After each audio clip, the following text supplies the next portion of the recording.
Yo, what's going on, everybody? We got Billboard Breakdown. High 100, April 26, 2025. Blue Strips. Henry, come home. Not at this party. Wow, such exciting songs. I can't wait. Hey there, I'm Mark, in affiliation with Spectrum Pulse. Got the we got a shorter week, pretzels. A lot of country, shame more of it's not better, and it's Billboard Breakdown.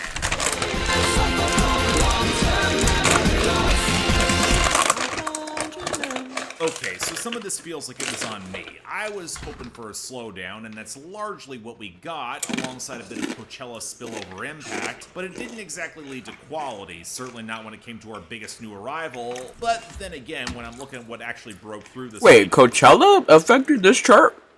How?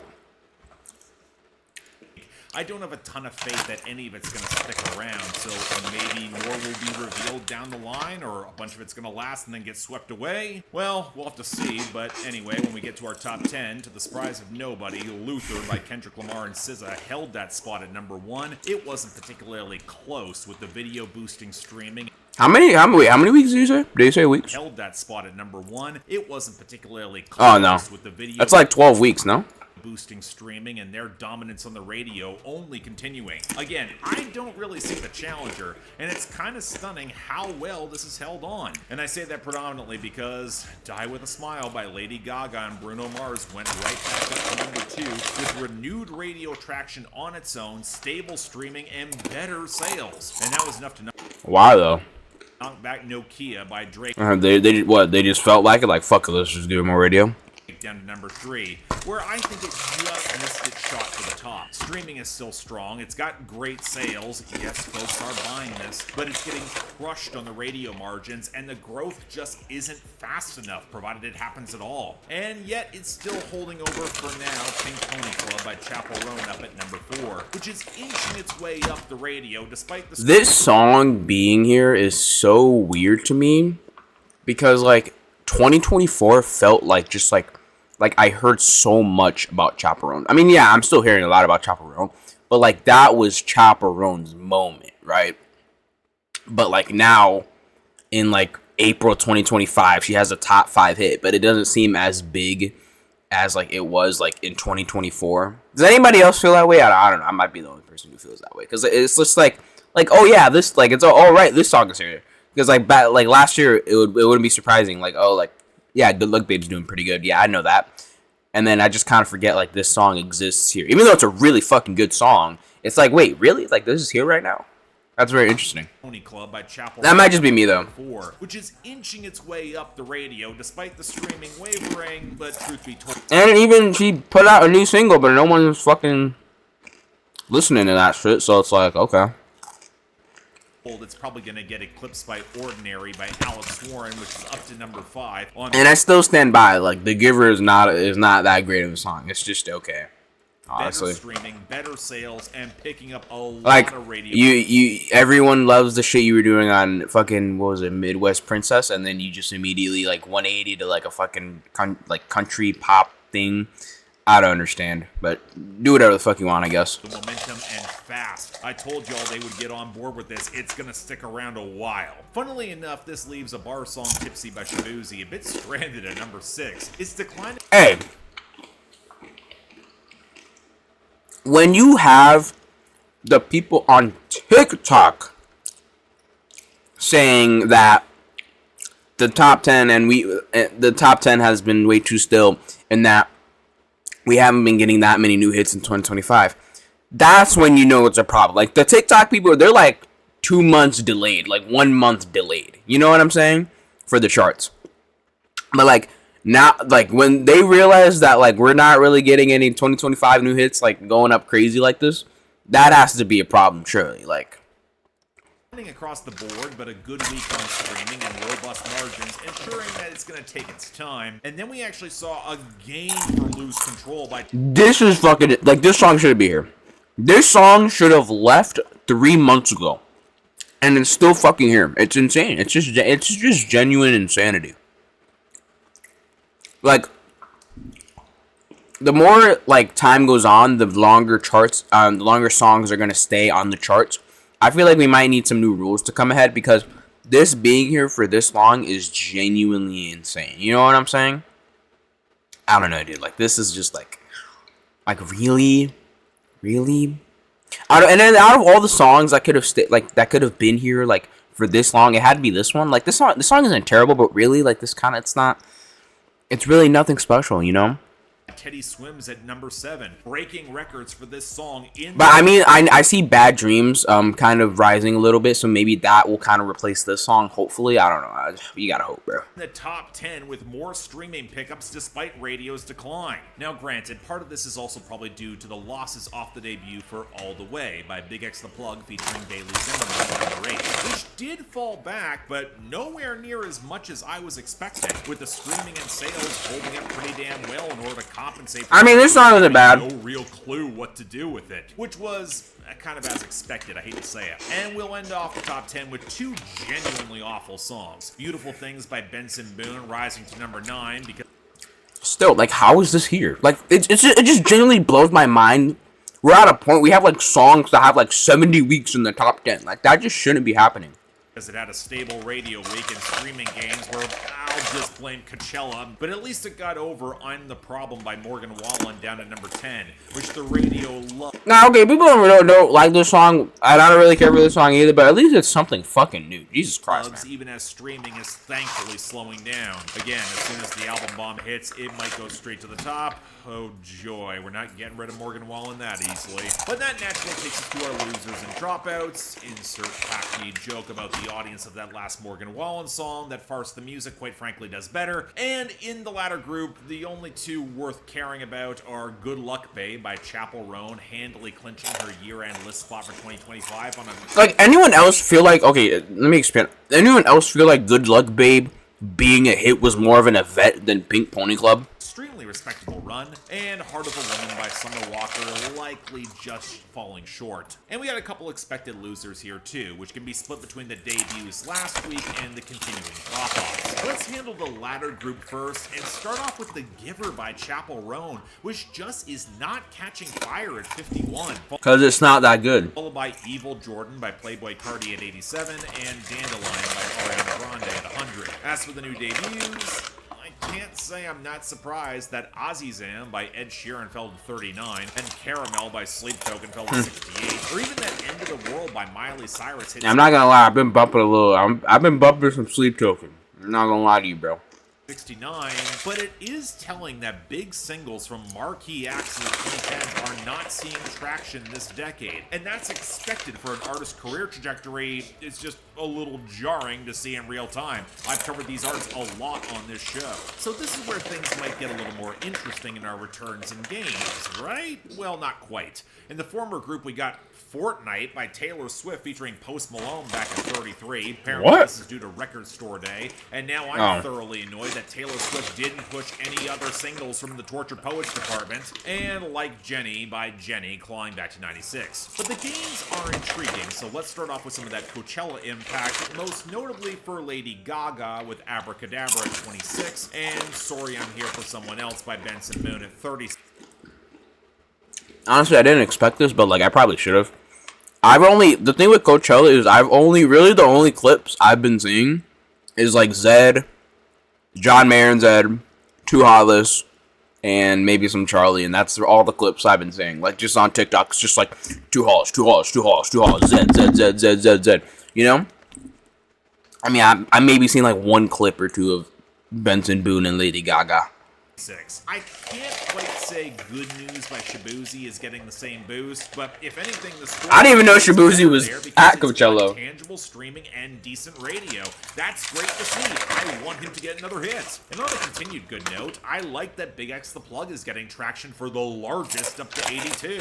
About Time is starting to move. It's a great song. A little less so for Holy Smokes by Bailey Zimmerman at 67, but hey, they can't all be winners. And that was basically my mantra for, well, a lot of the country gains this week, as I'm not really of a fan of Fix What You Didn't Break by Nate Smith at 72, or Friends Like That by John Morgan featuring Jason Aldean at 57, but at least weren't for the win by Ella Langley's holding up steady at 52. Finally, with continuing promising groundswell, and I can't believe I'm saying this, let alone being somewhat excited for it, Somber saw multiple wins this week, with Back to Friends continuing up to 56 Predictable. and Undressed at 84. If this keeps up, I'd call it a note of good news for a pretty rough Hot 100 this year. Fingers crossed it actually works for a new and up-and-coming act. I'm curious. But we now have a pretty short list of new arrivals.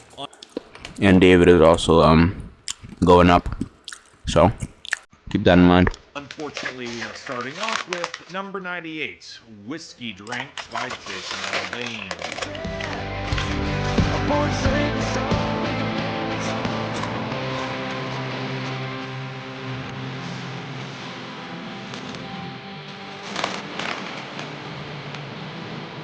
Only I would look at a song with this I mean, at least it's not the fucking racist anthem, you know. title and think in the back of my mind. Is that really our standards now? Better not be interpolating Chumbawamba's tub thumping. Now, that's not what this is by any measure. That might actually make it interesting. It's more about Jason Aldean talking to the whiskey he's drinking in order to get smashed and forget about some girl. His writer's apparently stealing the cliff notes from Morgan Wallen with all those runny guitar timbres and the blend of drum machines and live percussion. And you know what? Aside from saying whiskey drink, which just kind of sounds a little stupid, this is impressively generic, with the same sort of grayscale smeared over production that we normally get from Jason Aldean, and him remaining one of the most unengaging singers in mainstream Nashville country, which is all the more apparent as he's trying to belt on this track and there's no emotional resonance whatsoever. The only reason this is charting as a late album single from November 2023 is Aldean's lingering Nashville presence behind beat. Do a lot of country songs like chart very late because like they're mostly radio? Is that why?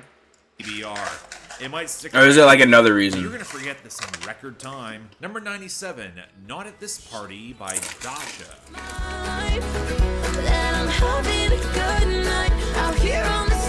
I thought we left her in fucking 2024. What was she even? Was she 2024 or 2023? I don't even remember.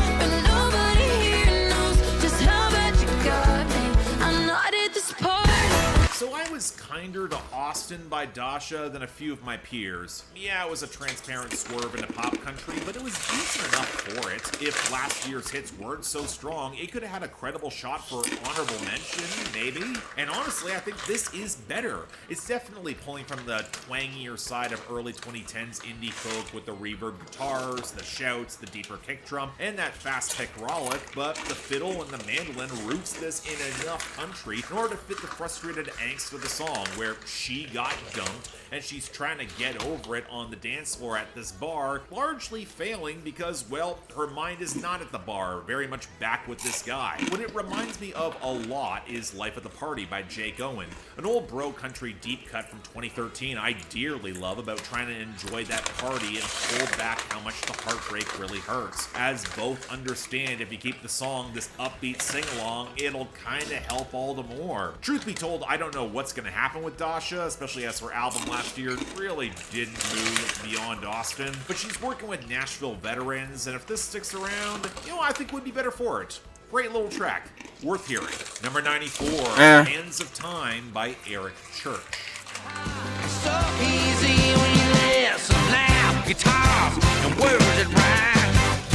Hand on the hands of time. I'm gonna say it, one of my most hotly anticipated albums of 2025 is the new project from Eric Church, even if my expectations are extremely cautious. For me, considering his career holistically, he's gonna catch lightning in a bottle in odd places, where after the grand experiment with The Outsiders, he makes the more introspective pivot with Mr. Misunderstood a year later, and that would be the best album of his career, if not for And, the secret EP between his double albums, Heart and Soul, 4 years ago, that never got a properly promoted release. It kind of like snuck out on streaming in 2022. So now with this as the lead single, Oh, look, I want to like this. I really do. Eric Church is knee-deep in music references from Bob Seger to Meatloaf, from Bob Marley to AC/DC, where the theme of the track is how the art of the past will keep you kind of young and in that place, or at least puts up one hell of a fight against the hands of time. And I really like the soul and gospel elements that Eric Church continues to weave into his music, especially on the final hook with those choirs that sound great, after the bridge with that ticking clock with the mandolin flourishes. But my god, can we please get Jay Joyce away from Eric Church already? Get him a different producer, because this country rocker sure as hell doesn't need a producer who is even more uneven than he is. I hated how Eric Church's vocal mastering is rarely as good as it should be. He sounds more buried here than I would like. He could command a mix like this. And well, Jay Joyce lets the guitars and shuffling groove have some good muscle alongside the organ. The horns sound so synthetic and cheap. They don't evoke any rootsy fervor at all. It's so damn frustrating, because this should be exactly the sort of track Eric Church could knock out of the park, but the production makes it feel more gimmicky than it should be in its callbacks to the past. God, please don't let that be a sign for the album. I want to like this. Number 90, Henry Come On by Lana Del Rey. I've been fighting, I've been striving. Personally, not my cup of tea, but you do you. Yesterday, I heard God say you were born to be the one. Okay, dude, like, how are people like not bored of this music? You know what I'm saying? Like, I know, like, oh yeah, Lana Del Rey has some variation in her songs. It's really like kind of the same shit she does every time. You know what I'm saying? Like, and then she has some fucking spacing and like maybe some piano keys in the background. It's just like, oh, I'm gonna fall asleep. You know, this is really making me sleepy. Maybe that's the point. Maybe like people fall asleep to her music. That's how she gets on the charts. People put her song on loop and then fall asleep to it. That's the only reason that she's popular. That actually kind of makes sense. To hold the hand of the man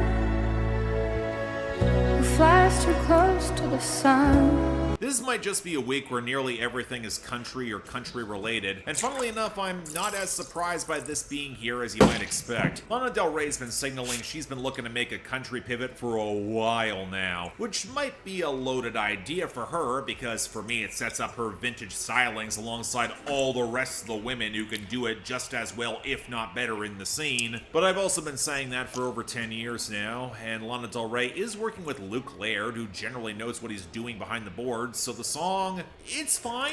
I don't think I like any Lana Del Rey songs. Working with Jack Antonoff to hear Lana Del Rey having a more organically saturated. I like the song she did with Quavo, but like guitars and even the touches of piano. Although the reverb saturation is I don't know. very much here around her vocals, and the arc of the song is fine, I guess. It's basically the other side of a song like I Can Still Make Cheyenne by George Strait, where she's sick of being left behind by the country guy who keeps hitting the road and then treats her and the relationship cavalierly, but then we get the hook, where she dejectedly accepts being dangerous here because she was born to be the woman who holds the hand of the man who flies too close to the sun. And I could reiterate everything I've said about the framing of this as tragic and glamorous, but also her quiet conservatism has stopped surprising me years ago, and occasionally made for some kind of charged and compelling art. It even kind of makes sense in a more of a country framing. And well, the country flavor's new for her. What's not is her baby voice cooing that I've never liked on the hook.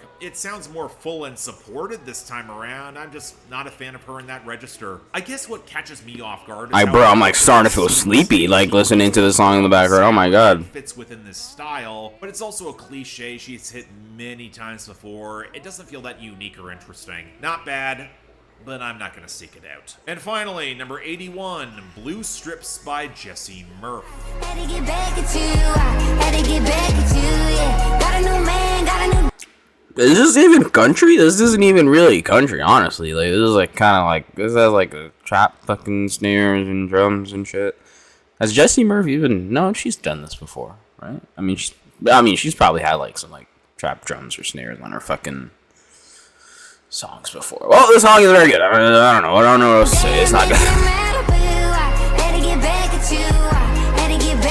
One of the harshest things I've said about a musical act I said about Jessie Murph. That if she has fans, they're not solely fans of her. I can't imagine the person for whom she is your favorite artist. She's one of the worst singers in pop and country who brings down everyone around her, including people who should absolutely know better. She wasn't bad on High Road, but wants to give her attention, yeah, nah. push her on streaming and the radio. We're good. Someone we're audited good. that department in A&R. That's money better spent anywhere else. So now we have this, and oh wow, this is awful. Probably the worst possible decision is to start with her auto-tune compressed and multi-track nasal vocals at the very front of the mix playing "I Ain't Mad." He sounds like a boiled goose. And that's before we What the fuck? A boiled goose. Cheap sounding trap percussion and whirring from late 2018. And it creates this glob of dated country fried pop trap where she can't sell anything close to emotion. At least BB Rexa sounded like she cared. And then there's the content, where across Jessie Murph's career, it's rare to find so much obnoxious pettiness that barely even tries to make sense, let alone have any creativity, which is why the verses sound so painfully abbreviated on this rather short song. I don't know, man. You don't get mad when you like. What are we even talking about? Like Malibu. what? She's probably renting. Let's keep it real here. And then she goes to the strip club to throw money at said ex's new girl while she goes home to her new man. I mean, put aside the implied sex negativity of trying to dunk on a guy for dating a stripper, even if he is your ex. You're now paying that stripper.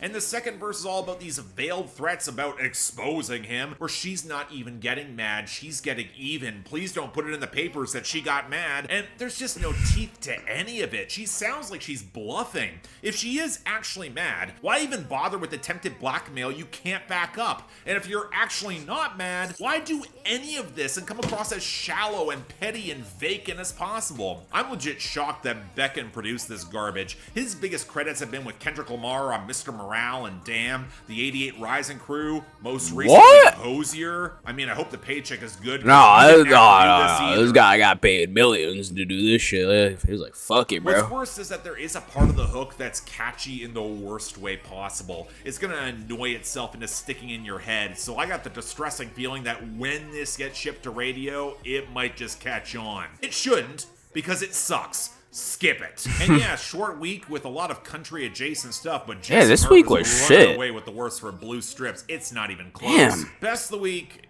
Yeah, I'm a bit surprised that Dasha got it for Not at This Party, but I think it's deserved. Very good song. More of her brand of pop country, please. Next week, with more Coachella, it might be interesting what gets traction amidst an otherwise slow release week. Stay tuned for that. But until then, I'm Mark. You're watching Billboard. Like what? And I'll see you next time. Alright, guys, what do you guys think of New Arrivals? A pretty shit week. A lot of country, a lot of mid. So, hey, I'm lucky. Alright, thanks for watching. Goodbye. Go subscribe to Billboard Breakdown.